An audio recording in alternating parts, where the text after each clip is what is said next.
Sri Sharda Devi and Her Divine Play, Chapter 25, page 433. During World War I, there was a tremendous scarcity of cloth in India because all of the mills were in England. The British took cotton from India and produced cloth in their country and then exported that cloth to India at high prices. One day, Bibhuti Ghosh, a devotee of Holy Mother, went to visit his fellow devotee Sureshwar Sen in Vishnupur. A young girl of the Sen family said to him, "Uncle, I can't leave my room, so I must pay my respects to you from here." Bibhuti threw his chadar into the girl's room. She covered herself with it and came out. When Bibhuti told this story to Holy Mother, she cried. A few days later, someone read Holy Mother some heartbreaking news from the newspaper. Some women had committed suicide because they had no clothing and could not leave their rooms. This made Holy Mother very sad. She cried loudly and then said, "What will the women do if they have no cloth to cover themselves? Is there any other way to protect their modesty except suicide?" Swami Nikhilananda described the mother's patriotic feeling at this time.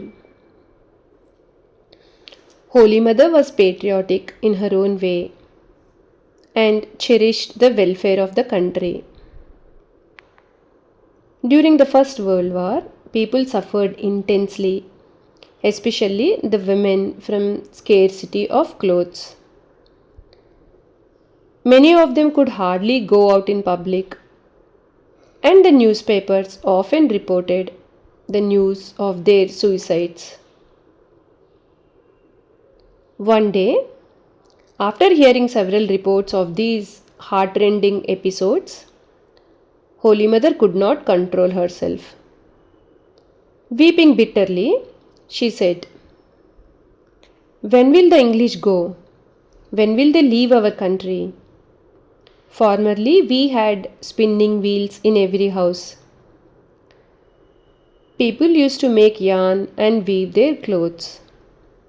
There was no scarcity of wearing apparel. The British have ruined the whole thing. They tricked us and said, 'You will get 4 pieces of English cloth for a rupee and 1 piece extra.' All our people took to an easy life and the spinning wheel disappeared. Now, what has happened to these fops?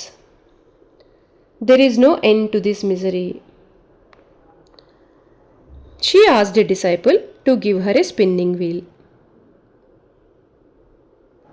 One afternoon, the mother asked a devotee, "Hello, there was such a great war going on. Why did it stop all of a sudden?"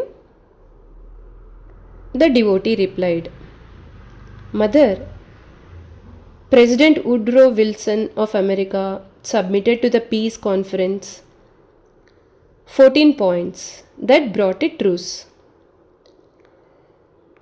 Each party agreed and thus peace was established." The mother asked what those conditions were. The devotee explained, "Not to invade another's country, give mutual respect, give compensation for destruction, and so on." Holy Mother commented, "These are admirable words, but what they say comes from their lips. It would be wonderful if the words came from their hearts." Mother of the birds and the beasts. In the 10th chapter of the Gita, Krishna described his divine manifestations. "I am the Self, O Arjuna, seated in the hearts of all creatures. I am the beginning, the middle, and the end of all beings. He further said that among trees, he is the Ashwadha, among horses, Uchchaishravas, among elephants, Airavata, among cows, Kamadhenu, among animals, the lion, among birds, Garuda, and so on. The entire creation, preservation, and dissolution of the universe are in the domain of Shakti, who is the Divine Mother. She exists in all beings as consciousness and the Mother. In the Chandi, Brahma prayed, O Mother of the universe, you are the power behind the creation, preservation, and dissolution of this universe. All these scriptures say that both immobile objects and mobile beings originated from the Divine Mother. So they are all parts of God or the Divine Mother. Jai Ma.